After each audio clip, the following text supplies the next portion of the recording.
The quickest and simplest way to raise your vibration that I've discovered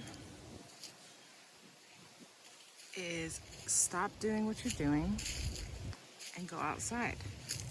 Even if it's cold, even if it's hot, even if you're sad or you're angry or you're mad. This is how you raise it, because the whole point of raising it is to be happy. Kids are in a constant state of high vibration. Learn from them. Be in the moment and go outside. Look at her vibration. She's high right now. She's